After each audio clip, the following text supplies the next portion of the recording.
कोविडमध्ये बरंचसं पेट अडॉप्शन झालं आणि कोविड जसा संपला आणि परत लोकांचे ऑफिसेस चालू झाले तसे अडॉप्शन द्यायचं प्रमाण वाढलं. अडॉप्शन तर मी म्हणेन ठीक आहे, लोकांनी अडॉप्शनचे प्रयत्न केले, लोकांनी रस्त्यावर सोडलेले आहेत कुत्रे, इतक्या एक्स्ट्रीम पर्यंत लोक गेलेत. सर, चुकून जर आपल्या जेवणाखाण्यातून किंवा इतर फूड जे आपण कन्झ्युम करतोय घरात आणि आपल्या घरात डॉग आहे किंवा कॅट आहे आणि हे केस आपल्या पोटात गेले तर इज इट डेंजरस? सर, याचे सिम्पटम्स कसे ओळखायचे? एखादा पेट पॅरेंट आहे, त्याच्या बॉडीवरती टिक्स आहेत नाहीत, त्याच्यासाठी रोज घ्यायला लागणारी काळजी, आणि जर सपोज टिक रिलेटेड कुठला आजार झाला तर त्याचे सिम्पटम्स आयडेंटिफाय कसे करायचे? डॉग जे आपल्यावर प्रेम करतो तसं मांजराकडून मिळेलच असं नाही, कारण मांजर हा थोडासा इंडिपेंडंट प्राणी असतो. त्याला घराशी आपलं अटॅचमेंट असते आणि आपण त्याला प्रॉपर फूड दिलं, जेवायला खाणं प्रॉपर दिलं तर तुम्ही घरी असा किंवा नसा त्याला विशेष फरक पडत नाही. तुम्हाला आश्चर्य वाटेल ऐकून, एक डिक्लोफेनेकची गोळी किंवा एक कॅल्पॉलची गोळी, क्रोसिनची गोळी मांजराला ठार मारू शकते. नमस्कार, welcome to the pets and me podcast. आपण आपल्या पॉडकास्टवरती पेट इंडस्ट्रीमधले experts, opinion creators, doctors, groomers या सगळ्यांना सोबत घेऊन आपल्या पेट पॅरेंट्सच्या काही शंका कुशंका सोडवत असतो. आणि अशाच काही एक्सपर्ट्सला आज आपण आपल्याकडे बोलवलेलं आहे. मला आवडेल डॉक्टर विनय गोरे सरांना इंट्रोड्यूस करायला. डॉक्टर विनय गोरे सर हे more than 40 years he has been practicing veterinary medicine in Pune. He is being graduated by the prestigious Bombay Medical College and he is a gold medalist. त्यांच्या करिअरमधला सगळ्यात important भाग असा की for the first 14 years he has been working with Pune zoo, आणि त्याच्यामध्ये he was the first one to do the root canal surgery of a white tiger. नमस्ते sir. नमस्कार. Welcome to the pets and me podcast. Thank you. Sir, सगळ्यात पहिलं म्हणजे पेट विषयी तुम्ही या इंडस्ट्रीमध्ये कसे आलात आणि when did you choose to become a veterinarian practitioner? आवड असल्याशिवाय कोणी याच्यात येऊच शकत नाही.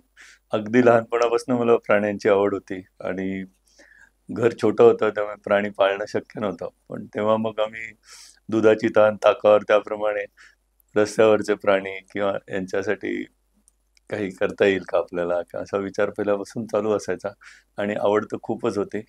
नंतर जेव्हा शक्य झालं तेव्हा आमच्याकडे मांजर आम्हाला पाळायला परवानगी मिळाली. छोटंसं घर होतं त्यामुळे छोट्या घरात मांजरं खूप छान राहू शकतात, त्यामुळे माझं पहिला पेट एक मांजर होता.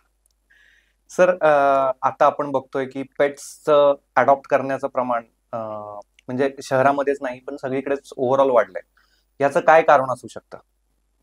आता फॅमिलीज छोट्या होत चालल्यात. पूर्वी खूप मोठ्या मोठ्या फॅमिलीज असायच्या ज्यांना एकमेकांची कंपनी होती. आता नवरा बायको दोघंच्या दोघं राहतात आणि त्यांना कधी कधी कंपॅनियन म्हणून एक प्राणी पाळावा असं वाटायला लागतं, त्याप्रमाणे ते पाळतात.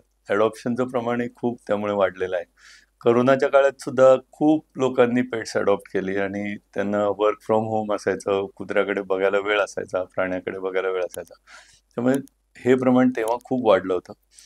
अजूनही काही कमी झालंय असं मी म्हणत नाही, परंतु प्राणी अडॉप्ट करणं ही खूप नोबल गोष्ट आहे आणि त्या बिचाऱ्या प्राण्याला किंवा इच वन अडॉप्ट वन असं म्हणतो आपण की स्ट्रे डॉग्सला कुठं चांगलं घर मिळतं. त्यामुळे आणि मी तुम्हाला सांगू शकतो की Indian dogs make very good pets. त्यांचे बिहेवियर बघूनच आपल्याला त्यांना घ्यायला लागतं, परंतु ते तज्ज्ञावर सोडून तुम्ही निश्चिंत राहू शकता. प्राणी पाळणं हा एक अत्यंत आनंदाची बाब आहे, कारण त्यांचा जो तुम्हाला मिळणारा रिस्पॉन्स असतो हा तोच असतो. आज असं होत नाही की तो तुमच्यावर रागवून बसलाय, चिडून बसलाय, किंवा असलं तरी ते थोडा वेळ असतं, खूप टेम्पररी. आणि त्यामुळे प्राणी पाळण्याचा जो आनंद मिळतो तो खूपच मी म्हणेन की अभूतपूर्व म्हणता येईल. ज्यांनी प्राणी पाळले नसतील त्यांना पाळल्यानंतर नक्कीच लक्षात येईल, हा आनंद खूपच मोठा आहे. सर, जसं तुम्ही सांगितलं की हा एक आनंद आहे, निश्चितच हा एक म्हणजे आपण म्हणू की त्यांचं लव्ह देण्याचं जे प्रमाण आहे हे आपण मोजू शकत नाही. पण नवीन जे पेट पॅरेंट्स बनायचा विचार करत असतात किंवा मला असं वाटतं की माझ्या घरात एखादा डॉग किंवा कॅट यावं, तर हे व्हायच्या आधी मी काय विचार केला पाहिजे?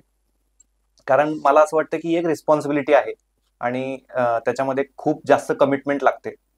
तर नवीन पेट पॅरेंट बनण्याच्या आधी एखाद्याने काय विचार केला हवा? एक तर तुम्हाला प्राण्यासाठी भरपूर वेळ पाहिजे. प्राणी हा पाळल्यानंतर कायमच लहान असतो. कारण आपली मुलं मोठी होतात, सेल्फ सफिशियंट होतात, त्यांचं त्यांचं बघायला लागतात. पण प्राण्याचं तसं नाही. त्याला आयुष्यभर तुम्हाला बघायला लागतं. So you are looking at a life span or time span of 12 to 13 years, जे तुमच्यापाशी त्याच्यासाठी पाहिजे. ज्यात तुमचं बदलीची जर समजा नोकरी असेल, तर जनरली आपण पेट्स पाळू नका असं म्हणतो. किंवा जो जो कोणी तुम्ही पेट पाळाल त्याच्यासाठी तुम्हाला वेळ हवा. निदान एक अर्धा तास दिवसाचा कमीत कमी असायला हवा. कंप्लीट तुमच्या अटेंडंट्सवर किंवा काम करणाऱ्या लोकांच्यावर कुत्र्याला सोडून चालत नाही किंवा प्राण्याला सोडून चालत नाही. तेव्हा तुमच्या स्वतःलाच तुमचा वेळ हवा. इतर काही तुम्हाला प्रॉब्लेम्स असतील, समजा एखाद्या व्यक्तीला आर्थरायटिस आहे, तर त्यांनी कुत्रा पाळू नये. कारण त्याला रोज फिरायला घेऊन जायला लागतं, त्याचं मेंटेनन्स करायला लागतो. त्यामुळे असे काही मेडिकल लिमिटेशन्स असतील तरी कुत्रा पाळू नये. कोणी असं म्हणतं की आम्हाला उतारवयात कंपॅनियन म्हणून एखादा कुत्रा आम्ही पाळू, तर ते फिजिबल होत नाही. कारण कुत्रा हा खूप डिमांडिंग आहे. त्यांना खूप त्यांच्यासाठी आपल्याला करायला लागतं. आणि उतारवयात माणसाला समजा स्वतःच आम्ही अशा खूप लोक बघितलेत जे हौसेने आणतात बिचारे, पण त्यांना नंतर शक्य होत नाही. मग त्यानंतर अडॉप्ट करणं किंवा अडॉप्शनला देणं असे प्रकार त्यांना करायला लागतात. परंतु ओव्हरऑल मी असं म्हणेन की तुम्हाला जर कुत्र्यासाठी वेळ असेल, त्याच्यासाठी तुम्हाला इच्छाशक्ती असेल की त्याला आपण सांभाळणार आहोत, केवळ मुलं म्हणतात म्हणून कुत्र्याला पाळू नये किंवा कॅट्सला पण पाळू नये. कारण त्यांना त्यांची कामं असतात, त्यांना त्यांचा अभ्यास असतो, कधी कधी करिअरसाठी फॉरेनला जायला लागतं. पण अशा वेळेला मग जर आपण कुत्रा पाळला तर खूप त्रासदायक होऊ शकतं. सर, जसं तुम्ही आता सांगितलं की असे बरेचसे केसेस आहेत की ज्यामध्ये मुलाने हट्ट केला किंवा मुलीने हट्ट केला म्हणून एखादं पेट घरी येतं आणि मोस्ट ऑफ द टाइम ते त्यांच्या स्टडीजमध्ये, करिअरमध्ये इतके बिझी होऊन जातात की त्याची नकळत जबाबदारी ही आईवरती किंवा घरातल्या वडिलांवरती येते. आणि त्या केसेसमध्ये मी असं बरंचसं बघितलंय की त्या कुत्र्याला फिरवायला जाताना किंवा कॅटची केअर करताना काहीतरी प्रॉब्लेम्स होतात आणि त्यांना ते नाही जमत. तर अशा केसेसमध्ये काय केलं पाहिजे? म्हणूनच म्हणजे कुत्रा पाळणे किंवा कॅट पाळणे हा निर्णय साधारणपणे 12 ते 15 वर्षाचा आहे, हे पहिलं लक्षात ठेवायला पाहिजे. दुसरं, त्यांना मुलांना त्यांचे जर काही प्लॅन्स असतील शिकायला, परदेशी जाणं, तर त्यांनी कुत्रा पाळण्याचा हट्टच करू नये आई वडिलांच्याकडे.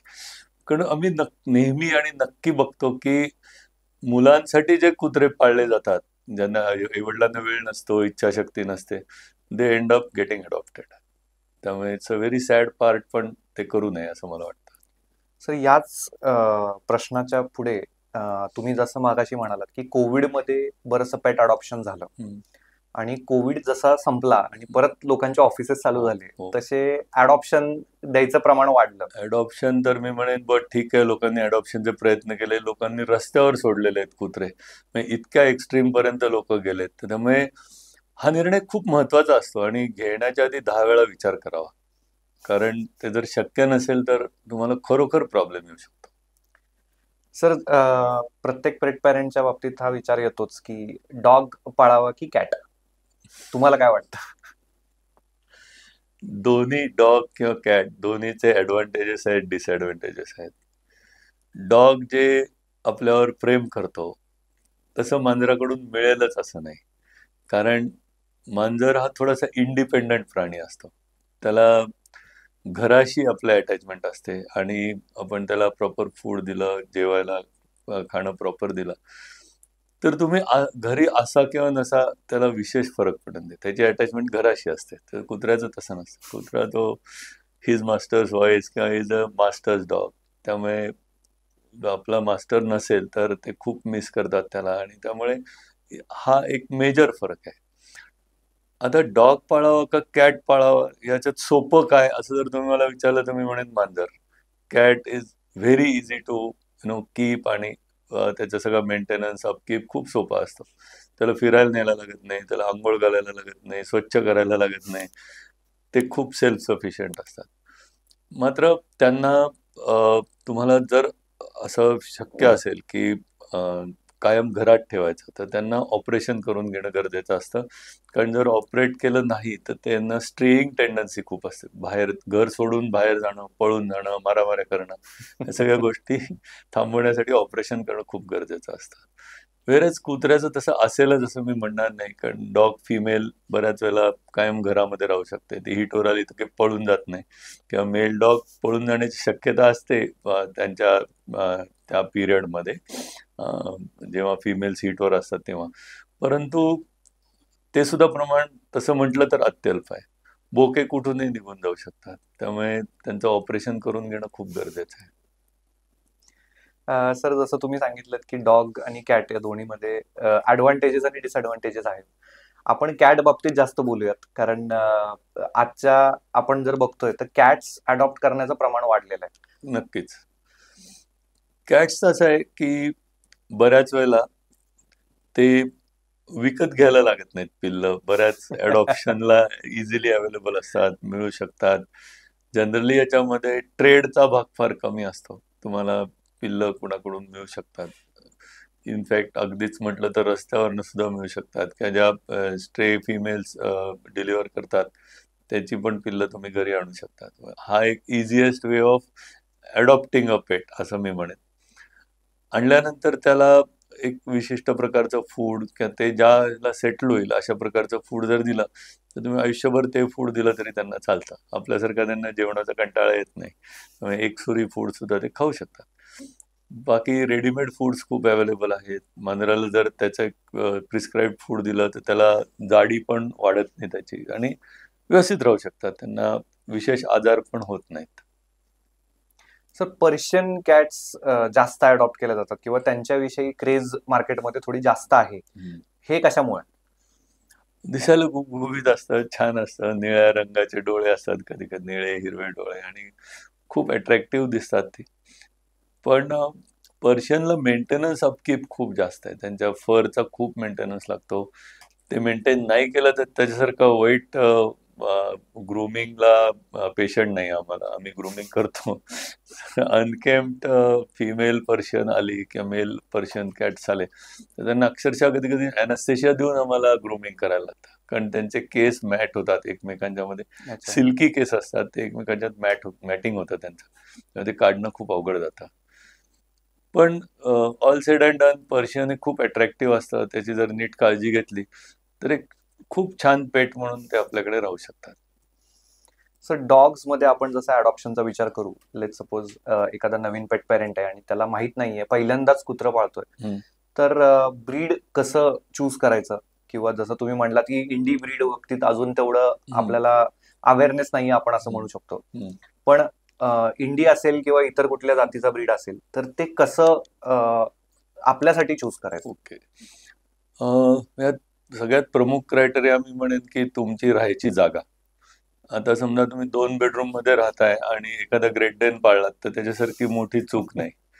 ग्रेट डेनला तेवढी आवार लागतं, फिरायला लागतं, आणि त्यासाठी तेवढे तुमच्याकडे रिसोर्सेस पाहिजे. वेरॅज मग छोट्या ड्वेलिंग्स मध्ये आपण राहत असलो तर छोटे जातीचे कुत्रे किंवा डॉग्स बघावे, ज्याला आपण कधी कधी हायपो अलर्जेनिक डॉग्स पण म्हणतात, म्हणजे त्यांचं शेडिंग होत नाही, केस शेड होत नाहीत. कारण आपण जर बघितलं तर छोट्या फ्लॅट्समध्ये राहणाऱ्या लोकांना हेअर शेडिंगचा प्रॉब्लेम खूप असतो. घरभर केस गळून पडलेले असतात, आणि त्यामुळे ते व्हॅक्युमिंग करणं, साफ करणं खूप प्रॉब्लेमॅटिक असतं. त्या केसमध्ये आपण हायपो अलर्जेनिक डॉग, ज्यांचे शेडिंग कमी आहे, मटीज एक ब्रीड आहे, माल्टीज नावाची ब्रीड आहे, ज्याचा शेडिंग होत नाही, अशा प्रकारचे जर डॉग्स घेतले तर ते सांभाळायला सोपे जातात. वेळेस तुमच्याकडे मोठं फार्म हाऊस आहे तर तिथे मग तुम्हाला ऍक्टिव्हच डॉग घ्यायला पाहिजे. तिथे छोटा डॉग घेऊन चालणार नाही. त्यासाठी डॉबरमन्स आहेत, रॉटवायलर्स आहेत. पण then you have to be careful also. कधी कधी अटॅकची उदाहरणं असतात की इंट्रुडरला कम्प्लीट अटॅक करून फार आडवा पाडला, चावला, तर ती पण एक काळजी आणि मालकाची जबाबदारी असते, त्यामुळे ती पण विचार करायला पाहिजे. कुठलाही डॉग घेताना बरेचसे क्रायटेरिया आहेत असं मी म्हणेन. पहिलं म्हणजे तुमचं घर, तुमचे रिसोर्सेस. जेव्हा तुम्ही मोठा कुत्रा पाहता तेव्हा त्याचे खर्च पण खूप जास्त असतो. फीडिंगचा खर्च आहे, त्याच्या मेंटेनन्सचा खर्च आहे, त्यामुळे रिसोर्सेसचा एक विचार करायला पाहिजे. तुम्हाला तुमच्याकडे असलेला वेळ, ज्या कुत्र्यांना ग्रूमिंग जास्त लागतं त्यांना ग्रूमिंग सेंटरला नेता यायला पाहिजे, त्यांचे प्रॉपर मेंटेनन्स करता यायला पाहिजे, या सगळ्या गोष्टी. आणि मला एक मुख्य असं सांगायचंय की एखाद्या वेटरनरियनचा सल्ला घेणं, कारण आमच्याकडे खूप जण येतात विचारायला की आम्ही कुठला कुत्रा पाळावा. त्यासाठी एक छोटंसं आम्ही सेशन करतो, 10-15 मिनिटं त्यांच्याशी बोलतो, त्यांच्या रिक्वायरमेंट्सची माहिती घेतो आणि मग त्यांना सगळी कल्पना देतो की कुठला कुत्रा पाळावा.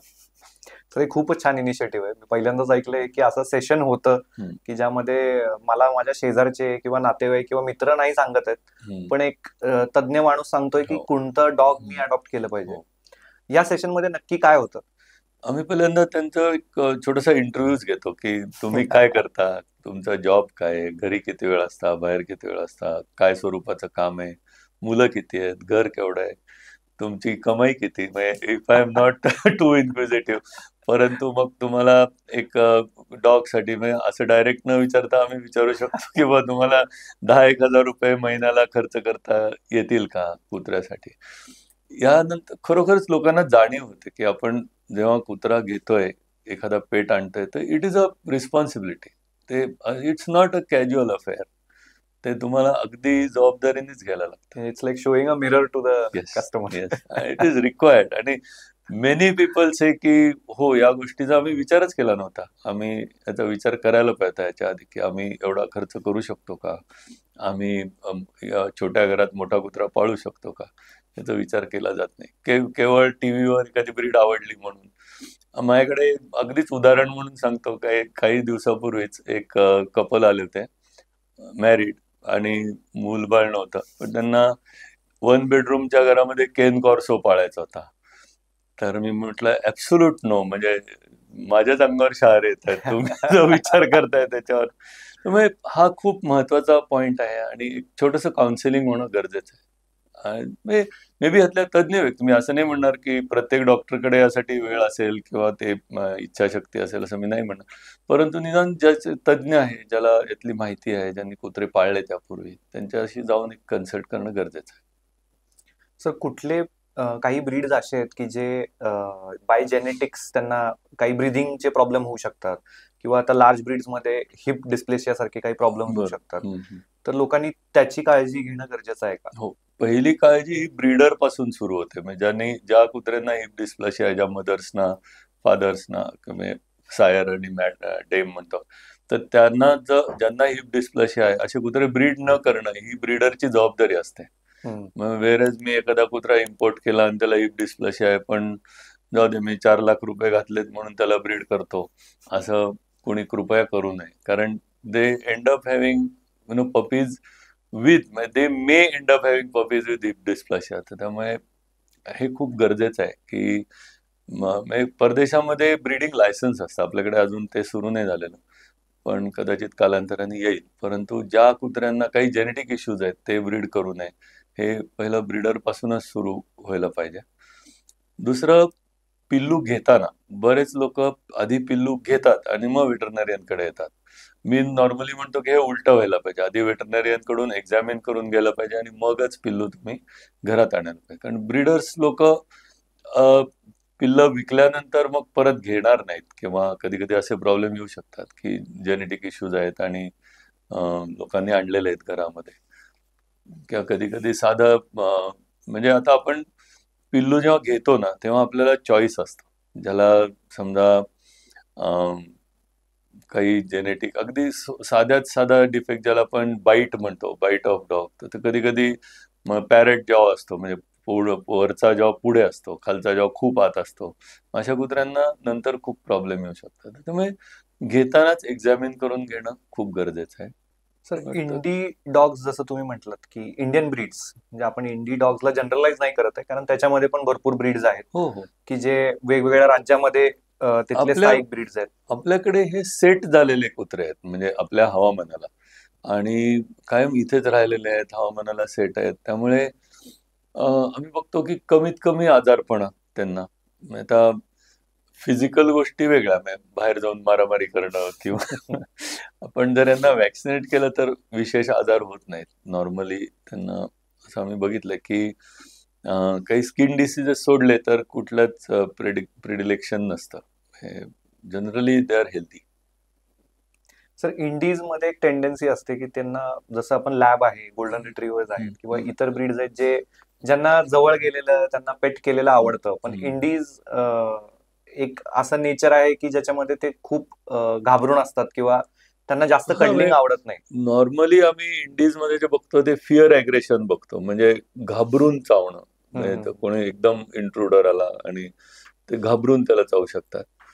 दुसरं, थोडी बिहेवियर, आपण असं म्हणू की लॅब्राडॉर समजा तुम्ही पिल्लू घेतलं तर त्याची बिहेवियर बऱ्यापैकी माहिती असते. म्हणजे हा जाऊन कोणाला चावेल असं नसतं, किंवा त्यामुळे इंडी डॉग्स घेताना त्याच्या बिहेवियरची शहानिशा करून घेणं जास्त गरजेचं असतं. पण काही भाग ट्रेनिंगचा पण असू शकतो. त्यांना तुम्ही प्रॉपर शिकवलं तर ह्या गोष्टी अवॉइड करता येतात. सर आता आपण वॅक्सिनेशन बाबतीत आणि इतर गोष्टी जे पेट घरी आल्यानंतर हम्म, गरजेच्या आहेत हम्म, किंवा काळांतराने कराव्या लागतील, हम्म, या बाबतीत बोलू. सगळ्यात पहिला म्हणजे डॉग्स आणि कॅट्समध्ये हम्म, वॅक्सिनेशन कसं केलं पाहिजे, कोणते वॅक्सिन्स दिले पाहिजेत, आणि त्याचं नाही दिल्यानंतर, कारण बऱ्याच लोकांना माहित हम्म, नसतं, अवेअरनेस नाहीये की हम्म, कुठलं वॅक्सिन गरजेचं आहे, किती हम्म, कालांतरानं देणं गरजेचं आहे. हम्म. तर नाही दिले तर काय होऊ शकतं आणि कोणते दिले पाहिजेत? डॉग्स मध्ये पहिलं वॅक्सिन 4थ्या आठवड्यात दिलं जातं.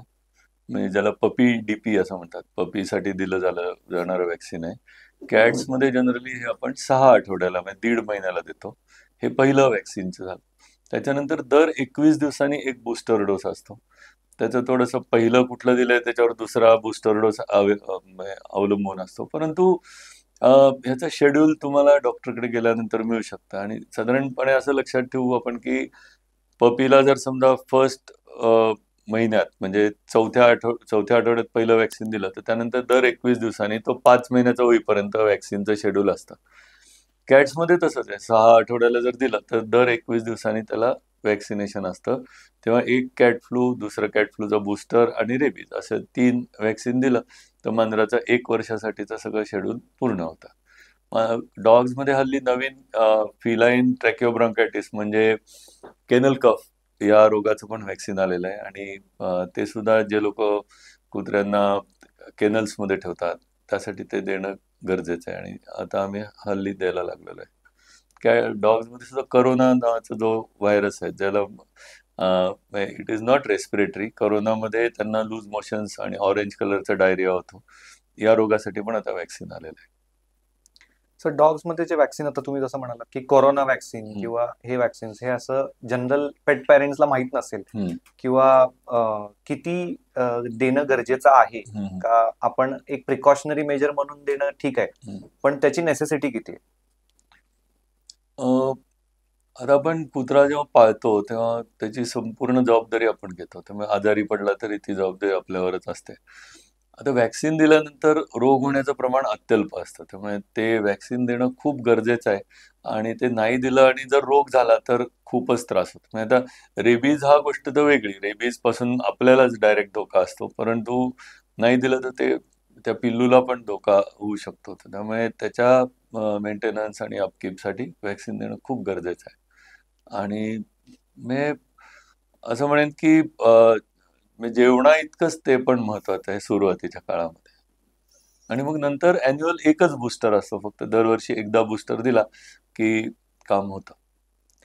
सर आता वॅक्सिनेशन, जसं आपण म्हणू की माझा डॉग आहे आणि मी त्याला वॅक्सिन दिलेलं आहे, तर ही इज वॅक्सिनेटेड. हम्म, पण पपी असताना जसं आपण बघतो की टीदिंग फेज हा पपीमध्ये असतो, की हम्म, नॅचरल बाईट करत हम्म, राहणं, प्रत्येक हम्म, गोष्टीला चावणं. हम्म, तर आपण त्यांच्याबरोबर खेळत असताना चुकून एखादा दात लागला किंवा त्याचं नख लागलं आणि ब्लड निघालं, पण माझं हम्म, पपी किंवा किटन हम्म, वॅक्सिनेटेड आहे, हम्म.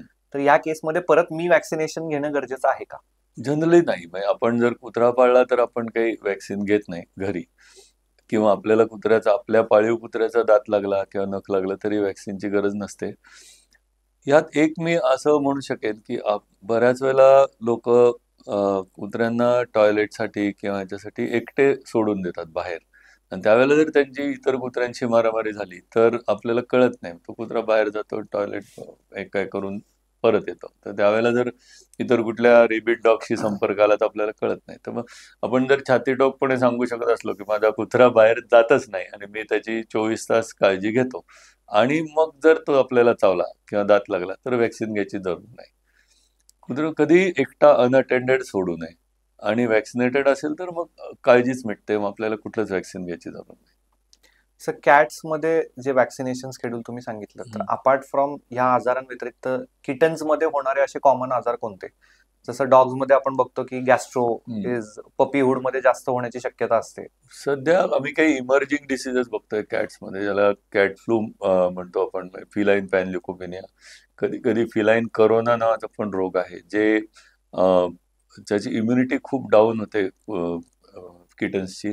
त्यांचा WBC काउंट कमी होतो, त्यांचा प्लेटलेट काउंट कमी होतो, असे पण खूप आम्ही सध्या बघतोय रोग, आणि बऱ्याच वेळेला it can B life threatening also. तर त्यामुळे काही रोगाची व्हॅक्सिन्स अवेलेबल आहेत, काही रोगाला व्हॅक्सिनच अवेलेबल नाही. त्यामुळे व्हॅक्सिन अवेलेबल नसलेला रोग झाला तर त्याला आपल्याला सपोर्टिव्ह ट्रीटमेंट द्यायला लागते, पण बाकी काही ट्रीटमेंट करता येत नाही.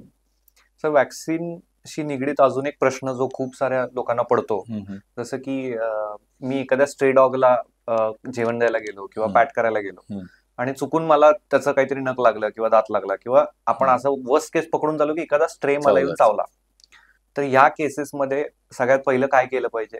संपूर्ण व्हॅक्सिनेशन तिथे. कारण रेबीज हा एक अत्यंत दुर्धर रोग आहे. जर तो झाला एखाद्या व्यक्तीला तर तो बरा होत नाही. त्यामुळे त्याचे प्रिव्हेंटिव्ह मेजर्स खूप महत्वाचे. अननोन ओरिजिनचा कुत्रा, आपल्याला ज्याचं काय माहिती नाही स्टेटस, व्हॅक्सिनेटेड आहे नाहीये, कुठे असतो, कोणाच्या घरी असतो का बाहेर असतो, काहीच जर माहिती नसेल आणि तो तुम्हाला अनप्रोवोक चावला, म्हणजे तुम्ही त्याला करायला काहीच गेला नाही, मागे मागून येऊन सरळ त्याने तुमचा पाय धरलाय, पोटरी धरली, तर तुम्हाला संपूर्ण व्हॅक्सिनेशन घ्यायला लागतं. तिथे कुठलाही पर्याय नाही, just can't say no.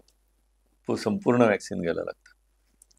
Sir आपण बऱ्याचदा बघतो की डॉग्स, दोन्ही डॉग्स वॅक्सिनेटेड आहेत, किंवा लेट सपोज की समोरच्या डॉग्सला वॅक्सिनेशन शेड्यूल माहित नाहीये आपल्याला, पण आपला डॉग त्याच्याबरोबर खेळत असेल आणि खेळता खेळता काहीतरी होतं आणि ज्याच्यामुळे त्याचा दात याला लागतो किंवा याचं काहीतरी त्याला लागतं, तर अशा केसेसमध्ये प्रिकॉशनरी वॅक्सिन काय घ्यावं लागेल का? नाही, आम्ही नॉर्मली म्हणतो की डॉग्स इन क्वेश्चन, म्हणजे दोघांची मारामारी झाली तर दुसऱ्याचं वॅक्सिन आहे का, तुमच्या डॉगचं वॅक्सिन करंट आहे का, तसं असताना मग पोस्ट बाईट वॅक्सिनची जरूर नाही. याला एक अपवाद असा आहे की मानेच्या वर जर बाईट असेल, म्हणजे कान, डोळा, नाक, तोंड, तर आम्ही 3 इंजेक्शन सजेस्ट करतो, कारण it is closer to the brain आणि मग शंकेला जागा ठेवून चालत नाही. सर आपण वॅक्सिनेशन बद्दल तर जाणून घेतलंच, पण बऱ्याच पेट पॅरेंट्सला कन्फ्युजन असतं की पेट्सचं डिवर्मिंग कसं करावं. तर एकदम सुरुवातीपासून आणि बेसिक पासून सांगा की डॉग्स मध्ये कसं करावं, कॅट्स मध्ये कसं करावं, डॉग्स छोटा असताना कसं करावं आणि अडल्ट झाल्यावर कसं करावं. ठीक आहे, आपण डॉग पासून सुरुवात करू. तुम्ही नवीन डॉग आणलाय घरामध्ये 6 आठवड्याचा, आणि तेव्हा त्याचं पहिलं डिवर्मिंग जनरली केलं गेलेलं पाहिजे ब्रीडरकडे. केलं नसेल तर आणल्या पहिल्यांदा डिवर्मिंग करायला पाहिजे. त्यासाठी लिक्विड्स अवेलेबल आहेत डिवर्मिंगची, किंवा गोळ्या असतात. जनरली पिल्लांना आम्ही लिक्विड सजेस्ट करतो. कारण 1 ml पर kg बॉडी वेट, म्हणजे तुमचा पिल्लू आहे 3 किलोचा तर त्याला 3 ml पाजायचं. हे डिवर्मिंग असतं दर महिन्यातनं एकदा. तो पिल्लू 6 महिन्याचा होईपर्यंत. 6 महिन्याचा झाल्यानंतर दर 3 महिन्याला डिवर्मिंगची गरज असते. यासाठी वेगवेगळ्या गोळ्या, औषधं अवेलेबल आहेत. काही स्पॉट ऑन असतात, म्हणजे मानेवर टाकलेल्या औषधांनी सुद्धा डिवर्मिंग होऊ शकतं. तर आता नवीन नवीन मेडिसिन्स पण अवेलेबल आहेत, इफेक्टिव्ह मेडिसिन्स आहेत. त्यामुळे डिवर्मिंग खूप गरजेचं आहे, कारण ते नाही केलं तर आपल्याला पण धोका असू शकतो. कारण काही कुत्र्यांचे पिनवर्म्स किंवा काही राऊंड वर्म्स आपल्याला ट्रान्समिट होऊ शकतात. त्यामुळे पिल्लूचं डिवर्मिंग जसं गरजेचं आहे तसं आपणही, कुत्रा पाळल्यानंतर आपणही डिवर्मिंग घेणं गरजेचं असतं. ते साधारण दर 3 महिन्यातनं एकदा किंवा दर 6 महिन्यातनं एकदा आपण घ्यायला पाहिजे. पिल्लाला 6 आठवडे ते 6 महिने दर महिन्यातनं एकदा, 6 महिन्यानंतर दर 3 महिन्यांनी. आता कॅट बद्दल बोलू. कॅट आपण आणतो साधारण 1-1.5 महिन्याचंच घरी आणतो किंवा महिन्यात आणतो. महिन्यापासून आपण त्याचं डिवर्मिंग सुरू करू शकतो. त्यालाही असंच लिक्विड असतं, 1 ml पर kg बॉडी वेट आपण देतो. सुरुवातीला महिन्यातनं एकदा, 6 महिन्याचं होईपर्यंत. कॅट आणि डॉगला सेम रूल आहे. दर 6 महिन्यानंतर दर 3 महिन्याला एकदा डिवर्मिंग, आणि त्याचं रेकॉर्ड ठेवणं गरजेचं आहे. किंवा तुमचे व्हेट्सना रिमाइंडर पण पाठवायला सांगू शकता तुम्ही, आणि त्याप्रमाणे आमच्याकडे ती सोय आहे. आम्ही डिवॉर्मिंग रिमाइंडर्स पण पाठवतो. तर ते सॉफ्टवेअरमधूनच ऑटोमॅटिक जाऊ शकतात. तर त्यामुळे दर 3 महिन्याला आपण किंवा तुम्ही स्वतः पण रिमाइंडर लावू शकता, जसं आपण हल्ली लावतो. तर ते करून रिमाइंडर लावून डिवॉर्मिंग देणं खूप गरजेचं आहे. सर, तुम्ही खूप चांगला मुद्दा सांगितलात की ह्युमन्सला पण करणं हो, गरजेचं आहे. हो, तर हो. का गरजेचं आहे? कारण आपण जेव्हा प्राणी घरामध्ये पाळतो तेव्हा नाही म्हणलं तरी कधी कधी थोडं टॉयलेट घरात ऍक्सिडेंट सारखं होऊ शकतं, की नॉर्मली शिकतात बाहेर जाऊन टॉयलेट करायला, पण कधी कधी होऊ शकतं. त्यानंतर त्यांचे जे ऊसिस्ट आहेत किंवा जंताचे जी अंडी आहेत ती घरामध्ये पसरू शकतात, आणि ती रांगत्या बाळांच्या हाताने तोंडात जाऊ शकतात. कधी कधी आपलं फूड कॉन्टॅमिनेट होऊ शकतं. तर त्यामुळे एक प्रिकॉशन म्हणून, कारण ही गोष्ट जास्त वाढून चालत नाही. वर्म लोड वाढून चालत नाही, त्यामुळे ते केलेलं गरजेचं असतं. कधी कधी तुम्ही बघा की डॉग्सच्या साधारण एनल रिजनला कधी कधी आपल्याला किडे चिकटलेले पण दिसतात, त्याला टेपवर्म म्हणतात. मग ते एक्स्ट्रीम केसमध्ये, परंतु अ, ते झाल्यानंतर परत डिवर्मिंग, घरामध्ये सगळं साफ करून घेणं हे खूप गरजेचं असतं. कारण टेपवर्म ह्युमनला त्रासदायक असतात, त्याने सिस्ट होऊ शकतात ब्रेनमध्ये, अंगात, वेगवेगळ्या ठिकाणी. त्यामुळे आपल्याला खूप काळजी घेणं गरजेचं आहे. सर, जनरली किती प्रकारचे वर्म्स आपल्याला पेट्समध्ये दिसू शकतात?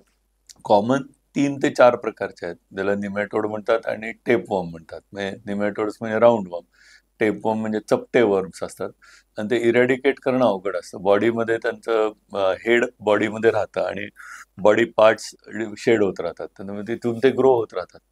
त्यामुळे त्यांना इरॅडिकेट करणं अवघड असतं. त्यासाठी खूप पोटंट मेडिसिन्स द्यायला लागतात, जी अवेलेबल पण आहेत, पण दिली गेली पाहिजेत.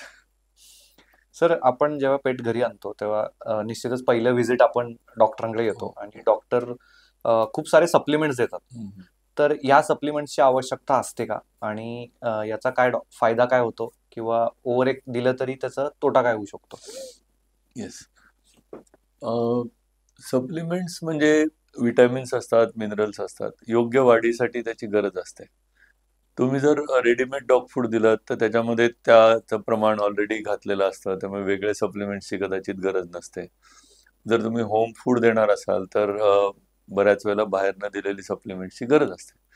त्यामुळे हो, त्यांची गरज आहे आणि द्यायला पाहिजेत. निदान कुत्रा किंवा आपले डॉग किंवा कॅट 1 वर्षाचा होईपर्यंत सप्लिमेंट्सची गरज असते, आणि ती जनरली प्रिस्क्राईब म्हणजे वेटरनरी टाईपची आहेत तीच घ्यावी. कारण ह्युमन याच्यातले जे milligram per ml what ever जे प्रमाण असतं ते कुत्र्यासाठी वेगळं असू शकतं ह्युमन पेक्षा. तर मी त्यामुळे त्याचकडे येत होतो, सर. जनरली ह्युमन सप्लिमेंट्स नको, वेटरनरी नाही, हवे. ह्युमन सप्लिमेंट्सच नाहीत, पण बऱ्याचदा असं होतं की माझ्या डॉगला फीवर आलाय हम्म, किंवा माझ्या हम्म. कॅटला फीवर हो, आलाय. हो. तर आपण जशी एखादी कॅल्पॉल घेतो, हम्म, पॅरासिटामॉल हा ड्रग आता ओटीसी झाला सगळ्यांना माहिती आहे, हम्म, तर आपण त्याच्याकरता डॉक्टरकडे जात नाही. तसं हम्म. लोकांच्या मध्ये हे प्रमाण खूप वाढलंय की ह्युमनचे मेडिकेशन्स डॉग्स आणि कॅट्स मध्ये वापरणं. बरोबर.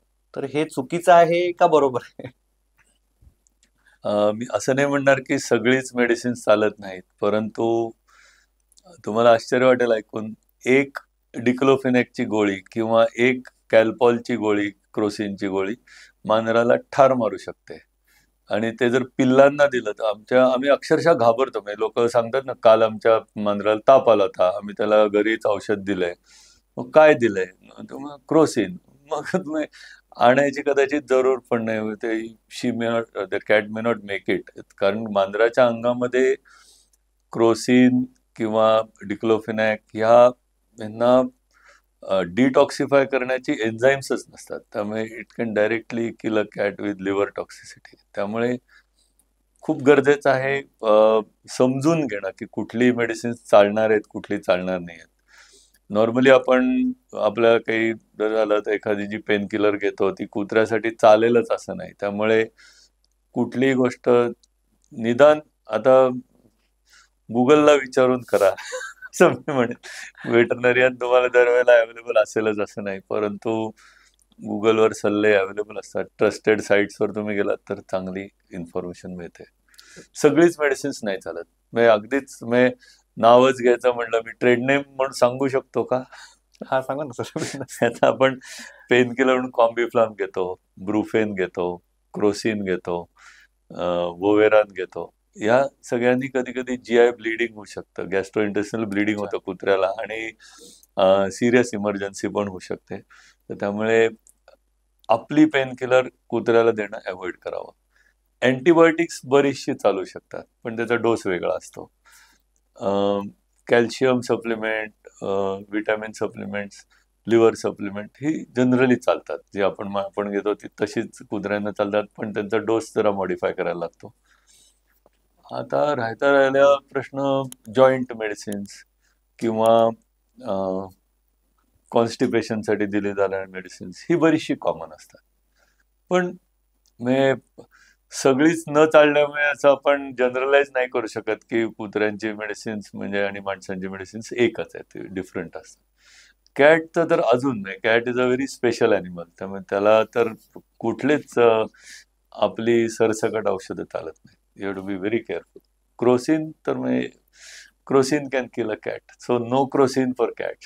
सर, असे केसेस किती असतील की ज्याच्यामध्ये because of not knowing this fact की human medicines are not completely cannot be use completely पेट्समध्ये? बघतो महिन्यात 5-6 इमर्जन्सीज किंवा कॅज्युअलिटीज आम्ही बघतो, म्हणजे द्यायला नाही पाहिजे असं ह्युमन मेडिसिन दिल्याने होणाऱ्या. आणि इट्स व्हेरी सॅड. पण काय होतं, दरवेळेला त्यांना ऍडवाइस अवेलेबल असतोच असं नाही. असं म्हटलं तर की अरे आपण घेतो क्रोसिन, ह्याला द्यायला काय हरकत आहे. त्यामुळे मी समजू शकतो, परंतु ते चुकीचं आहे. आणि असे पेशंट्स आले की खूप वाईट वाटतं आम्हाला. अरे यांनी काळजी घेतली असती तर बरं झालं असतं. सर, आता आपण वर्म्स बाबतीत बोललो. डॉग्स आणि कॅट्स मध्ये सगळ्यात दुसरा घातक जर कुठला हे असेल external factor, that are ticks and fleas, की जे कोणत्याही सगळ्या पेट पॅरेंट्सला माहीत असतं. बरोबर. बट टिक्स आणि फ्लीज ह्यामुळं होणारे आजार किंवा त्यामुळं होणारे आपल्या डॉग्सच्या इम्युनिटी सिस्टीमवरती घात, तर टिक्स आणि फ्लीज बद्दल थोडं सांगा. टिक्स आणि फ्लीज हे खूप कॉमनच आहेत. मांजरांना टिक्स होत नाहीत, मांजरांना फ्लीज होतात. डॉग्सच्या बाबतीत बोलायचं झालं तर त्यांना टिक्स फ्लीज दोन्ही होतात.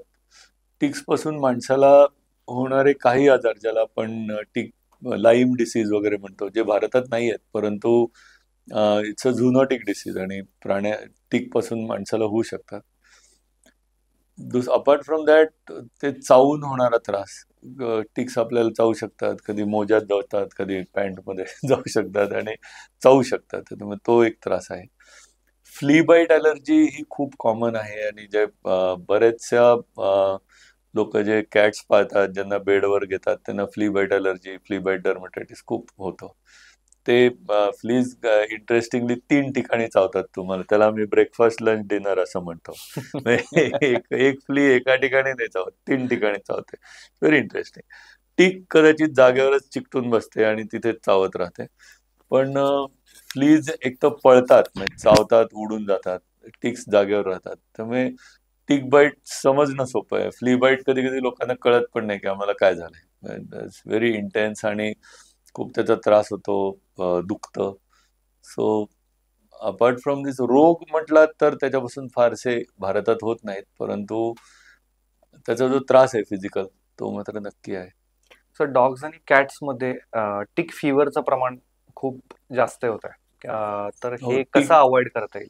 टिक-बोर्न डिसीज किंवा टिक्समुळे होणारे जे डिसीज आहेत, त्याला आपण कॉमनली टिक फिवर म्हणतो किंवा टिक पॅरालिसिस म्हणतो. तर टिक फिवर आता खूप आम्ही केसेस बघतो, ज्याच्यात एनाप्लाझ्मा नावाचा रोग आहे, बबेशिया एनाप्लाझ्मा, किंवा कधी कधी त्याच्यापासून बबेशिओसिस नावाचा रोग होतो. हे दोन्ही ज्या प्रकारचे जे पॅरासाइट आहेत, हे काही आरबीसीज ना, म्हणजे रक्तपेशींना हॅम्पर करतात, त्यांच्या आतमध्ये जाऊन बसतात, किंवा काही काही पांढऱ्या पेशींना जाऊन आतमध्ये बसतात, डब्ल्यूबीसीज.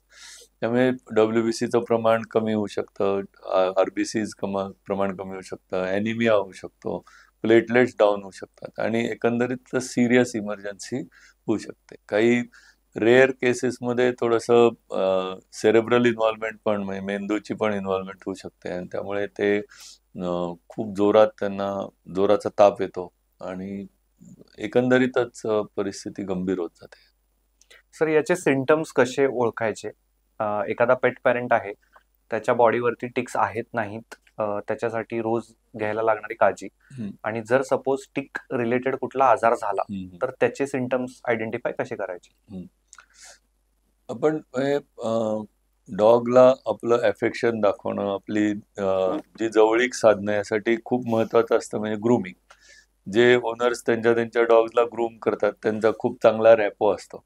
मग एक कंगवा घेऊन त्याला विंचरायचं, जरूर असो किंवा नसो त्याला विंचरायचं.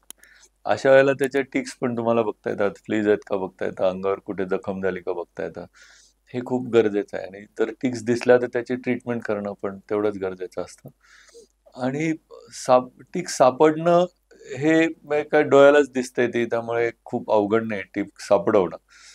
पण ती सापडल्यानंतर आता असं पण याच्यात एक गंमतशीर भाग आहे की टिक्सनी भरलेल्या कुत्र्याला टिक फ्युअर होतोच असं नाही, किंवा अतिशय वेल मेंटेन कुत्रा ज्याच्या अंगावर एकही टिक नाही त्याला टिक फ्युअर होतो. त्यामुळे हे कधी कधी वेक्टर असतात, चावतात निघून जातात असं. म्हणजे ज्या ज्या टिकनी चावा घेतला त्याच्या अंगामध्ये जर ते पॅरासाइट असतील तर तरच ते ट्रान्समिट होतात, जनरली होत नाहीत. परंतु प्रिकॉशन म्हणजे कुत्र्याचा एकतर मी असं म्हणतो की डॉगला आपण पाळल्यानंतर काही बेसिक चेकअप रोज करून घ्यावा. म्हणजे त्याला ताप आहे का, त्याचं नाक गार आहे का, कान ठीक आहेत का, पायामध्ये गोचिड आहेत का, ह्या सगळ्या गोष्टी अगदी रुटीनली तुम्ही, मी म्हणतो 10-15 मिनिटं तुम्हाला जी पाहिजेत त्याच्यात हे सगळं बघता येतं आरामात, आणि ते करणं खूप गरजेचं आहे. आणि टीक दिसली तर डॉक्टरकडे जाणं केव्हाही चांगलं, त्याची ट्रीटमेंट करून घेणं, कारण त्याच्या पुढचे मग होणारे गंभीर आजार किंवा गंभीर प्रॉब्लेम मिटतात. सर, टिक्स कंट्रोल करण्याकरता म्हणजे बरेच मेडिसिन्स आहेत, किंवा आपण स्पॉट ऑन म्हणतो, हम्म, जसं तुम्ही मगाशी सांगितलं की हम्म, त्याचा उपयोग डिवर्मिंग करायला पण होतो. हो, पण स्पॉट ऑनचं आम्ही जेवढं समजतो तेवढं हम्म, स्पॉट ऑनचा मेन आमच्यासाठी उपयोग की त्याच्यापासून टिक होत बरोबर, नाहीत. हो हो, तर दुसरे काही मेडिसिन्स पण असतात की हम्म, ज्याच्यामधून टिक बॉडीवरती चढत बरोबर, नाहीत किंवा हम्म, चावत नाहीत. हम्म, हम्म. तर या मेडिसिन्सचा उपयोग करणं कितपत गरजेचं आहे? ते सेफ आहेत का, आणि त्याचे काय साईड इफेक्ट्स आहेत? आता मार्केटमध्ये आता चांगल्या गोळ्या आल्या ज्या दिल्यानंतर एक 6 महिने तरी गोचिड पिसवा होत नाहीत. आता खूप चांगले आणि वेगवेगळे ब्रँड्स आलेले आहेत. एक सिंगल गोळी आहे जी 6 महिने टिकला कंट्रोल करते. म्हणजे आम्ही तर म्हणतो की इट्स लाईक अ बून टू वेटरनरी प्रॅक्टिस. कारण आमच्या प्रॅक्टिसमध्ये पॅरासाइटचं जे प्रमाण आहे ते खूप जास्त असतं, म्हणजे एक्सटर्नल पॅरासाइट्स.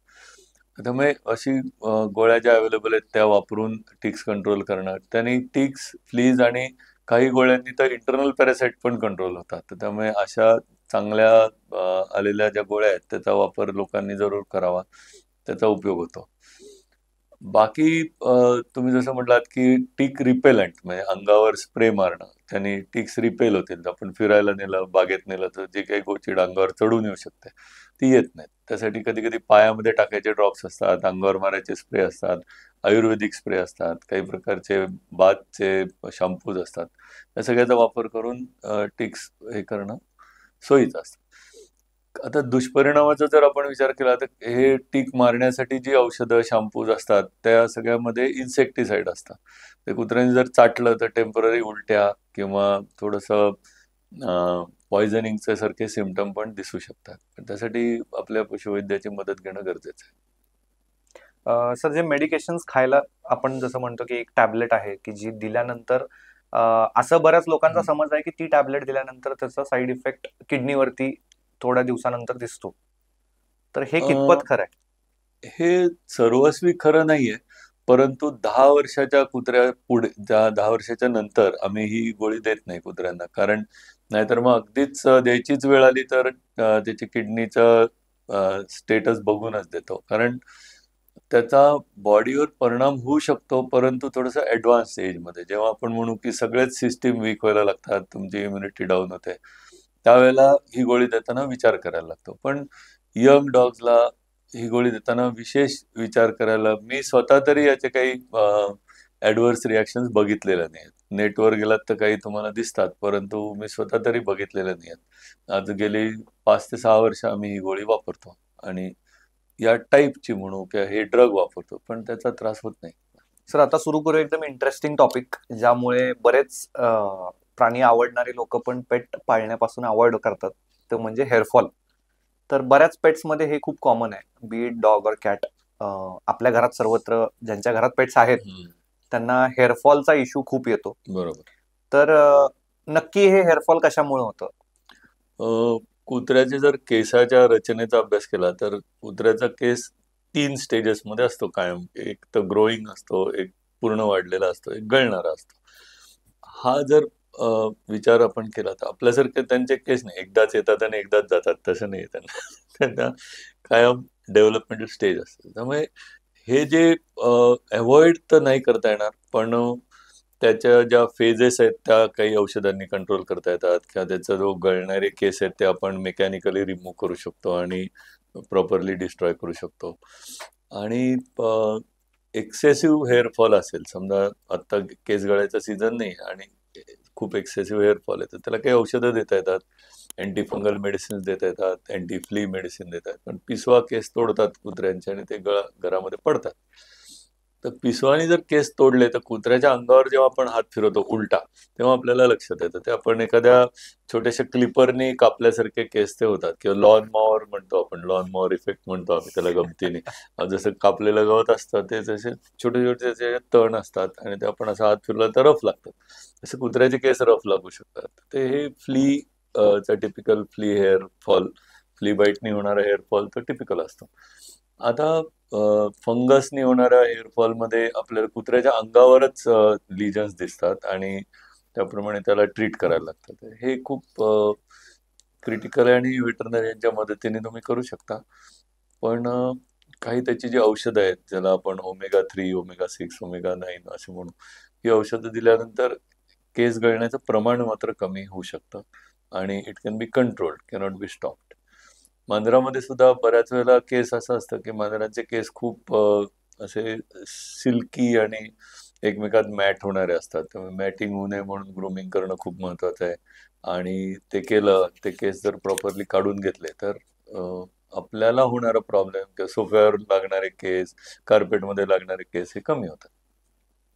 सर आपण बघतो की आता समर आहे आणि बऱ्याच लोकांना असं वाटतं की डॉग्स मध्ये किंवा कॅट्स मध्ये त्यांचं पूर्ण शेव केल्यानंतर त्यांना कदाचित कमी गरमी होईल. तर हे बरोबर आहे का चुकीचं?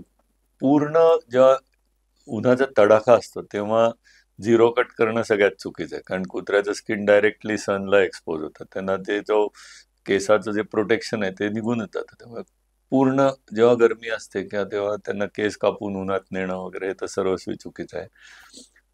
कुत्र्याला त्याच्या स्वतःच्या केसांचा त्रास खूप होत नाही, कारण आपण बघतो हल्ली लोक हस्की पण पाळतात. आता हस्की हा फार बर्फाळ प्रदेशात राहणारा प्राणी आहे, पण तो आपल्या इथे बऱ्यापैकी सेटल झालाय. त्याचे केस जरी अंगावर एवढे असले तरी त्याला खूप त्याचा त्रास होतो असं नाही. कुत्र्याला एक गंमतशीर गोष्ट अशी आहे की कुत्र्याला घाम येत नाही, त्यामुळे अंगातनं हीट डेसिपेट करणं खूप अवघड असतं त्यांना. शॉर्ट कट करणं, केस छोटे करून घेणं हे उपयोगी असतं उन्हाळ्यामध्ये. मेंटेनन्सला पण खूप सोयीचं पडतं. घरात इकडे तिकडे गळणारे केसांचं प्रमाण कमी होतं कापल्यानंतर आणि ग्रूमिंगला सोपं जातं. त्यामुळे हेअर कट ॲडवायजेबल आहे. सर एक खूप चांगला मुद्दा आहे की घरात सगळीकडे केस आहेत आणि बऱ्याच पेट पेरेंट्सचं असं म्हणणं असतं की आम्ही त्या केसाला युज टू झालेलो आहोत. पण एखादा पाहुणा घरी आला किंवा एखादा आपण असं म्हणू की ज्याला पेट आवडत नाही तसा माणूस आपल्या घरी आला आणि त्याला हे सगळं दिसतं, तर त्याचा हा प्रश्न असतो की अरे या केसांचा तुम्हाला त्रास होत नाही का? तर याचं खरं सायंटिफिक साईड काय आहे? केसांचा त्रास सगळ्यांनाच होतो असं नाही. ज्यांना ॲलर्जी आहे ती व्यक्ती 2 मिनिटं सुद्धा बसू शकणार नाही तुमच्या घरात जर केस इकडे तिकडे पडलेले असतील तर. त्यांना खोकला, सर्दी होऊन त्यांना घरातनं निघूनच जायला लागेल. त्यामुळे ॲलर्जी हा एक त्यातला भाग आहे. पण तसंच म्हणलं तर हायजीनच्या दृष्टीने सुद्धा घरात इतरत्र केस पडलेले बरोबर नाही. त्यामुळे you have to be careful.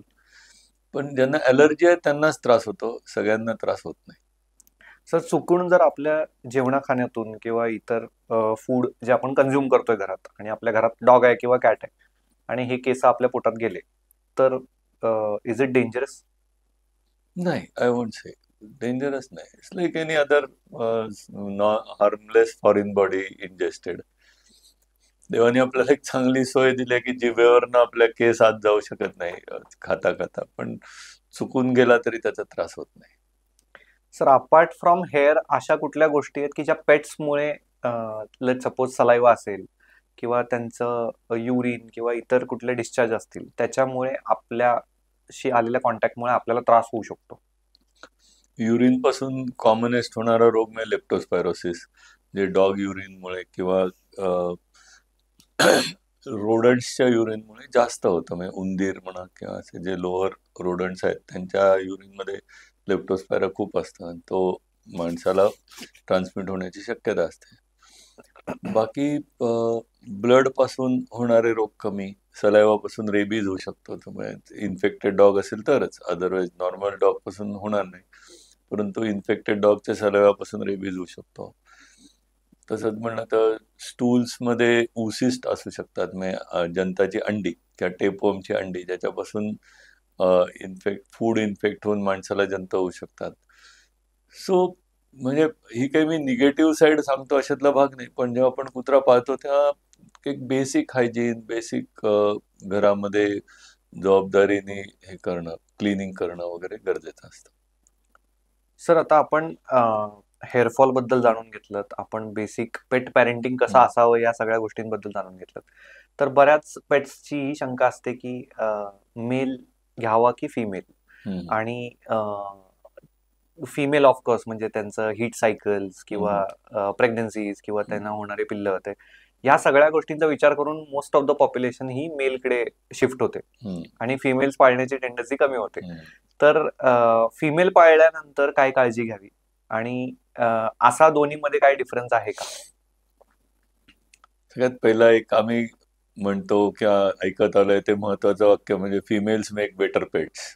त्यामुळे फिमेल डॉग पाळणं हे केव्हाही जास्त आनंददायी ठरू शकतं किंवा लेस प्रॉब्लेमॅटिक असं मी म्हणेन. मात्र त्यांची काळजी म्हणजे ते हिटवर येतात, त्यांच्यापासून थोडं ब्लिडिंग होऊ शकतं किंवा घरी सॉईल होऊ शकतं. त्यामुळे वेळीच जर त्यांचं ऑपरेशन केलं, त्यांचे युट्रस ओव्हरीज काढून टाकल्या, तर त्यांना अर्ली एज न्यूट्रिंग सुद्धा हल्ली करता येतं. त्याच्याने मग जे होणारे साईड इफेक्ट्स पण कमी होतात. त्यामुळे फिमेल पाळून त्याचं योग्य ऑपरेशन करून त्याला नीट सांभाळणं. फिमेल्सचे इतर गोष्टी म्हणजे ज्याला आपण म्हणू की हॉर्मोन इंड्युस्ड ॲग्रेशन ते कमी असतं. In fact females with their estrogen are calmer individuals, शांत असतात. त्यामुळे मेल डॉगचं जे ॲग्रेशन आहे, चावाचावी आहे, अंगावर धावून जाणं, जनरली फिमेल्समध्ये होत नाही. Females can be only aggressive when they are apprehensive किंवा ते खूप अँझायटीमध्ये असतात, तेव्हाच ते चावू शकतात. अदरवाईज जनरली येऊन चावायचं नाही. They are quite okay with children. असं म्हणू की कंपॅरिझन केली तर मेल आणि फिमेलची. पण फिमेल्स पाळणं आम्ही असं म्हणतो की will be a logical thing or sensible thing to do. Sir, females मध्ये आपण न्यूट्रिंग हा टर्म खूप ऐकतो, एक्झॅक्टली हे काय? त्याला आम्ही ओव्हेरिओ हिस्टेक्टॉमी म्हणतो. ओव्हरी आणि युट्रस दोन्ही काढून टाकणं आणि त्यांचे रिप्रोडक्टिव्ह ऑर्गन थोडक्यात काढून टाकायचे. काही लोक असं म्हणतात की आम्ही ओव्हरीज ठेवू इच्छितो, म्हणजे ज्याने ती हीटवर येत राहील, तिला तिचं नॉर्मल जे लाईफ आहे ते फॉलो करता येईल. पण त्याचे काही दुष्परिणाम पण असू शकतात. म्हणजे नुकतीच आमच्याकडे एक केस आली, त्याच्या ओव्हरी ओनरच्या इन्सिस्टन्समुळे ठेवलेली होती, काढली नाही आणि त्या दोन्ही ओव्हरीजला आता ट्युमर झालेलं आहे, म्हणजे सिस्टिक ग्रोथ झालेली आहे. तर त्यामुळे ते नंतर काढायला लागतं एकाच, आणि ती नंतर युट्रसच्या बरोबर काढली नाही तर नंतर काढणं खूप त्रासाचं असतं. काढता येते नाही असं नाही, पण ते त्रासाचं असतं. त्यामुळे आपण असं म्हणू की करतानाच आपण पॅनिस्ट्रेक्टॉमी केलेली चांगली असते. दॅट इज कॉल्ड न्यूट्रिंग किंवा स्पेइंग म्हणतो. मेलमध्ये आपण न्यूट्रिंग म्हणतो, फिमेलला स्पेइंग म्हणतो. तर spay is panhysterectomy, uterus and ovary both. Sir, females मध्ये प्रेग्नन्सी, लेट सपोज की माझ्याकडे एक फिमेल डॉग आहे आणि ती प्रेग्नेंट झाली, तर त्यामध्ये घ्यायला लागणारी काळजी किंवा त्या बाबतीत थोडस आपल्या पेट पेरेंट्सला नॉलेज शेअर करा. प्रेग्नन्सीचा कालावधी साधारण 62 ± 3 म्हणजे 62 ते 65 दिवस असतो. यातल्या पहिल्या महिन्यामध्ये फारशी काळजी घ्यायला लागत नाही फिमेलची, कारण त्यांच्या रिक्वायरमेंट्स पण एवढ्या नसतात, फूड रिक्वायरमेंट्स पण वाढत नाहीत. पण साधारण 1 महिन्यानंतर त्या रिक्वायरमेंट्स वाढतात. ज्याच्यामध्ये आपण असं म्हणू की फूडचं जो अलाउन्स आहे तो एक 10% किंवा 20% वाढतो. नेहमीचं जे त्यांचं खाणं असतं ते. त्याच्यानंतर त्यांना थोडंसं फिरायला जाणं वगैरे यासाठी रिलक्टन्स दिसतो. कधी-कधी खूप जर युटरसचा साईज मोठा झाला तर त्यांना कधी-कधी थोडंसं ब्रीथिंगला पण त्रास होऊ शकतो किंवा उड्या मारायला त्रास होऊ शकतो. तर या सगळ्या गोष्टी थोड्याशा काळजीपूर्वक बघायला लागतात.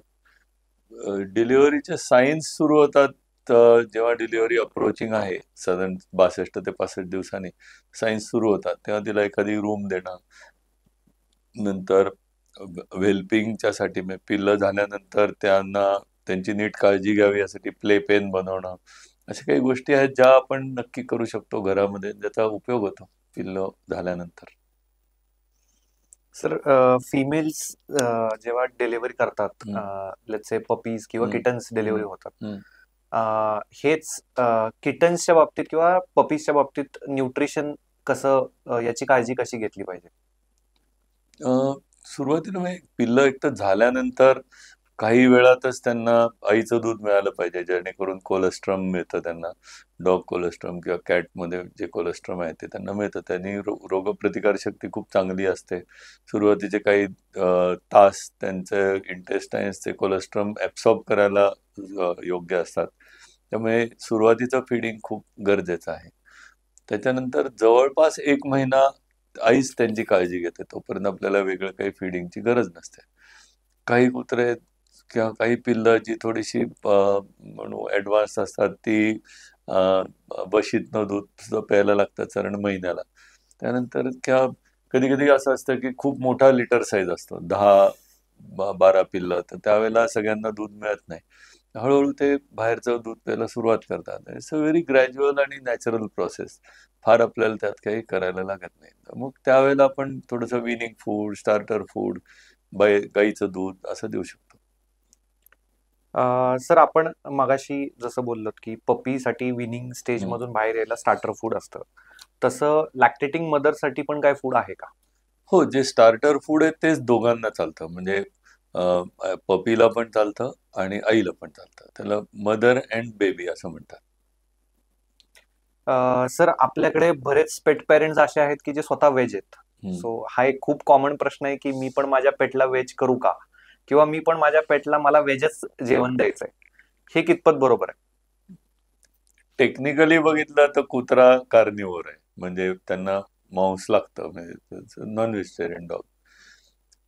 विथ डोमेस्टिकेशन आपण असं म्हणू की तो ऑमनिव्होर आहे, म्हणजे आता तो व्हेज आणि नॉन व्हेज दोन्हीवर थ्राईव्ह होतो. परंतु वाढीसाठी थोडंसं नॉन व्हेजिटेरियन प्रोटीनची त्यांना गरज असते. त्यामुळे मग काहीतरी अंड किंवा अशा स्वरूपाचं, किंवा अगदी जे मी काही बघितलंय की काही नॉन व्हेजिटेरियन ला अपोज असणारे लोक किबल्स द्यायला मात्र तयार असतात, कारण त्याच्यामध्ये नॉनव्हेज असतं पण तसा वास येत नाही ना, किंवा फॉर्म नसतो नॉनव्हेजचा, त्यामुळे ते द्यायला तयारी असते लोकांची. होमग्रोन फूडमध्ये सुद्धा मग चिकन असतं, त्यामुळे ते त्यांना नाही आवडत द्यायला, पण किबल्सची तयारी असते. त्यामुळे हा काहीतरी एक मध्यम मार्ग म्हणता येईल की नॉनव्हेज द्यायचंय आणि त्या फॉर्ममध्ये नाही द्यायचं, तर किबल्सच्या द्वारे देता येईल. पण कुत्र्याला नॉन व्हेजिटेरियन फूडची गरज आहे मात्र, हे अगदी एस्टॅब्लिश्ड आहे. सर, पेट्स मध्ये ग्रेन फ्री हा एक आता पेट फूड मध्ये खूप प्रचलित कन्सेप्ट आहे. तर नक्की ग्रेन चांगले का वाईट? ग्रेन्स चांगले किंवा वाईट हा इश्यू नसून, ग्लुटेन नावाचा जो एक भाग असतो ग्रेन्स मधून येणारा, त्याची अलर्जी बऱ्याचशा कुत्र्यांना असते, आणि ग्लुटेनच्या अलर्जीमुळे अंग खाजवणं, अंग खाजवल्यानंतर त्याच्यावर होणारी फंगल इन्फेक्शन्स असा खूप कॉमन भाग आहे, किंवा ज्याला ॲटॉपिक डर्मटायटिस पण म्हणतात, ज्याने ॲलर्जिक सॉर्ट ऑफ असतो तो. ग्लुटेन ॲलर्जीला पण ॲटॉपीमध्ये त्याचा सहभाग आहे, की ॲटॉपिक डर्मटायटिसच्या वन ऑफ द रिझन्स मध्ये ग्लुटेन ॲलर्जी आहे. तर त्याच्यामुळे जेव्हा ॲलर्जी होते तेव्हा डर्मटायटिस होतं. तर त्यामुळे grain free is always better. त्याच्यामध्ये तुम्हाला ॲलर्जी होण्याचं प्रमाण कमी होईल. मग ग्रेन्स मध्ये we can shift to rice. Rice is good. त्याच्याशिवाय तुम्ही बाजरी, ज्वारी याच्यावर जाऊ शकता. गहू आणि मेज मध्ये मॅक्सिमम ग्लुटेन्स असतात. ते फूड अवॉइड करायला पाहिजे. ज्यांना ॲलर्जी आहे त्यांना. आता कित्येक आपण बघतो, आम्ही आमच्या लहानपणापासून लोक बघतो कुत्र्याला पोळ्या घालताना. पण आता नॉर्मली ज्यांना ॲलर्जी आहे म्हणजे ते लोक सांगतात सुद्धा की ह्याला पोळी दिली की त्रास होतो, ह्याला मारी बिस्किट दिलं की त्रास होतो. So we can make out की ग्लुटेनची ॲलर्जी आहे. इमर्जिंग डिसीज म्हणावं किंवा कंडिशन म्हणू. सर, पेट्स मध्ये म्हणजे डॉग्स आणि कॅट्स मध्ये असे कुठले आजार आहेत की जे आधी नव्हते आणि आता आलेत, किंवा इमर्जिंग म्हणू शकतो आपण त्याला, असे कोणते आजार तुम्हाला तुमच्या प्रॅक्टिसमध्ये आता बघायला मिळत आहेत का? ऍक्च्युली ह्यांना नवीन आजार नाही म्हणता येणार, पण प्रमाण वाढलंय असं म्हणू आपण. अं, बऱ्याच वेळेला आम्ही हल्ली आता टिक फिवरच्या केसेस बघतो, ज्याच्यामध्ये बबेशिया, अॅनाप्लाझ्मा आणि एर्लिशिया अशा प्रकारचे हे जे थोडेसे टेक्निकली सांगतो, पण ह्या रोगांची प्रादुर्भाव सध्या खूप जास्त झालेला आहे.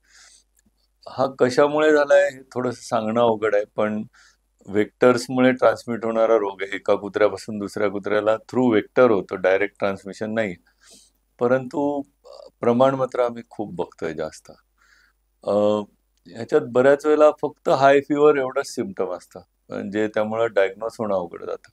बऱ्याच वेळेला कुत्रा नुसता घरामध्ये बसलेला आहे आणि त्याला ताप आलाय, तर लोक ठीक आहे बा 1-2 दिवसात नीट होईल असं पण म्हणू शकतात. परंतु त्यावेळेला ते सिरियस कंडिशनमध्ये गेलेला असतो, प्लेटलेट डाऊन असतात. तेव्हा नॉर्मली असं म्हणे एरवी नाही, परंतु सध्याच्या कंडिशनमध्ये तरी जर कुत्र्याला बरं नसेल किंवा खूप ताप असेल तर पहिलं एखादी ब्लड टेस्ट करणं खूप गरजेचं आहे.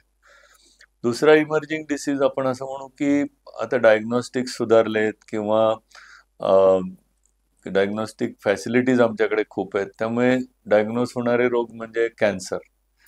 बऱ्याच वेळेला मला वाटतं जेव्हा मी प्रॅक्टिस सुरू केली तेव्हा काही थोडेसे कॅन्सरचे फॉर्म जर सोडले तर आम्हाला कुठले फार दिसत नव्हते. कदाचित ते अनडायग्नोस पण जात असतील, मी असं नाही म्हणत की ते नव्हते. परंतु सध्या with emerging diagnostic facilities, ultrasound आहे, MRI सारखे गोष्टी अवेलेबल आहेत. त्याच्यानंतर आम्ही bone cancer, liver cancer, pancreatic cancer असे शोधून काढू शकतो. आणि त्याला ट्रीटमेंट मी म्हणेन की we can only attempt treatment. त्याला माणसा इतकी किंवा खूप छान फॅसिलिटीज अवेलेबल नाही आहेत आता सध्या त्याला डायग्नोसिसच्या. आणि बऱ्याच वेळेला किमोथेरपी कुत्रे प्रॉपर योग्य प्रमाणात दिलेली सुद्धा किमोथेरपी कधी कधी सहन करू शकत नाहीत. त्यांना जे आपण ज्याला इच्छाशक्ती म्हणतो जगण्याची, त्या आधारे माणूस कॅन्सर झाला तरी तो तग धरून असतो. तसं अनफॉर्च्युनेटली कुत्र्यांचं होत नाही. पण काही कॅन्सर पेशंट्स आम्ही बघतो ज्यांना असं. आता एक तसंच उदाहरण द्यायचं झालं तर माझ्या एका क्लोज क्लायंटची डॉग होती. ती ऍक्च्युली खात नाही, थोडंसं पोट मोठं झालं वगैरे असंच सिम्पटम होते. खूप सिरियस काही सिम्पटम नव्हते. पण आम्ही सोनोग्राफी जेव्हा केली तेव्हा लिव्हर कम्प्लीट खराब झालेला होता आणि इट वॉज बियॉन्ड ट्रीटमेंट. त्यामुळे आम्ही काही करू शकलो नाही. त्यामुळे रेग्युलर टेस्टिंग, रेग्युलर सोनोग्राफी, काही शंका आली तर वेटकडे जाणं, या गोष्टीचा नक्की उपयोग होऊ शकेल. तिसरा इमर्जिंग डिसीज म्हणू जो ओबेसिटीमुळे पण आलाय किंवा अनकंट्रोल्ड फीडिंगमुळे आलाय, तो डायबिटीस आहे. डायबिटीस म्हणजे पॅन्क्रियाटिक फेल्युअर असतं बऱ्याच वेळेला कुत्र्यांच्यामध्ये. जनरली इन्शुलिन रिस्पॉन्सिव्ह डायबिटीसच आम्ही बघतो. ओरल अँटी डायबेटिकनी कुत्र्यांना फारसा उपयोग होत नाही. पण इन्शुलिन डिपेंडंट डायबिटीस असं पण प्रमाण खूप हल्ली वाढत चाललेलं आहे. कारण सांगणं मला अवघड आहे, पण कदाचित कमी व्यायाम किंवा सिडेंटरी लाईफस्टाईल, जसं माणसा बाबतीत म्हटलं जातं तसंच याच्या बाबतीतही आपण म्हणू. सर, ह्या सगळ्या आजारांबद्दल तुम्ही जे सांगितलं, आता एखादा नॉर्मल पेट पॅरेंट आहे की त्याला त्याच्या घरात डॉग तो खेळतोय, खातोय, व्यवस्थित सगळं चालू आहे, तर त्यानं कसं हे सिम्पटम्स कसे ओळखायचे आणि यासाठी काही टेस्ट आहेत का, किंवा किती रुटीनली या टेस्ट करणं गरजेचं असेल? सांगतो. डॉग मध्ये साधारणपणे 3-1 वर्षाचा होईपर्यंत जनरली कुठलेच मेटाबॉलिक डिसिजेस किंवा असं आम्ही कॉमनली बघत नाही. त्यामुळे 3 वर्षाचा अगदी मी म्हणेन 3 ते 4 वर्षापर्यंत अगदी प्राईम मध्ये असतात ते. त्यामुळे आपण कसं उठसूट काही डॉग टेस्ट करायला जात नाही. त्यामुळे साधारण आपला डॉग साधारण 3-1 वर्षाचा होईपर्यंत कुठली आवर्जून टेस्ट करायची गरज नाही. सगळ्यात सिम्पलेस्ट आणि बरचसं काही सांगणारी टेस्ट म्हणजे युरिन टेस्ट असते. तर त्याच्यामध्ये लिव्हर खराब आहे का, किडनी खराब आहे का, प्रोटीन जात आहेत का, नंतर शुगर आहे का, हे सगळ्या टेस्ट करू शकतात. त्यामुळे एक तर simple urine test can lead to diagnosis in different aspects असं मी म्हणेन. त्यामुळे सिम्पल युरिन टेस्ट करावी. ब्लड टेस्ट साधारणपणे 5 वर्षाच्या पुढच्या कुत्र्याला वर्षातनं एकदा आणि त्याच्यानंतर 6 ते 7 वर्षाच्या कुत्र्यांना 6 महिन्यातनं एकदा अशी ॲडवाइजेबल असते. जेणेकरून आता कधी-कधी आमच्याकडे असे कुत्रे येतात 12-13 वर्षाचे ज्यांची कुठलीच ब्लड टेस्ट तोपर्यंत केलेलीच नसते. त्यामुळे त्यांना आमचं कुठलंच आम्हाला त्यांचं बेसल लेव्हलच माहिती नसते. पूर्वी केलेली ब्लड टेस्ट जर असेल तर आपल्याला माहिती आहे की तेव्हा अशी होती टेस्ट आणि आता ही आली. तर त्यामुळे काहीतरी बेसल टेस्ट तुमच्याकडे 7 वर्षाच्या कुत्र्यानंतर हवीच. ती करायलाच पाहिजे. तर 7 वर्षाचा कुत्रा आपण मध्यम वयाच्या पुढे गेलेला म्हणतो. तर त्यामुळे साधारण सीनियर डॉग म्हणू तर त्याची टेस्ट करणं गरजेचं असतं त्यावेळेला. कॅट्सच्या बद्दल जर बोलायचं झालं तर असं म्हटलं जातं की कॅट्स हाईड इलनेसेस. ते कायम आपल्यापासून कुठलेही आजार लपवायचाच प्रयत्न करतात. म्हणजे आजारी असेल तर मांजर कुठेतरी कोपऱ्यात जाऊन बसेल, ते येतच नाही आपल्याशी इंटरॅक्ट करायला. त्याला वाटतं की आपण इंटरॅक्ट केलं तर यांना कळेल की मला बरं नाही, कुठून येतील डॉक्टरकडे. गमतीचा भाग सोडला तर कॅट्स डू हाईड इलनेसेस. त्यामुळे त्यांच्यासाठी टेस्ट करणं खूप गरजेचं असतं.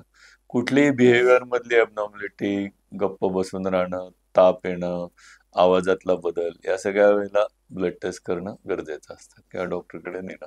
सर साधारण या ब्लड टेस्टची कॉस्ट किती असते?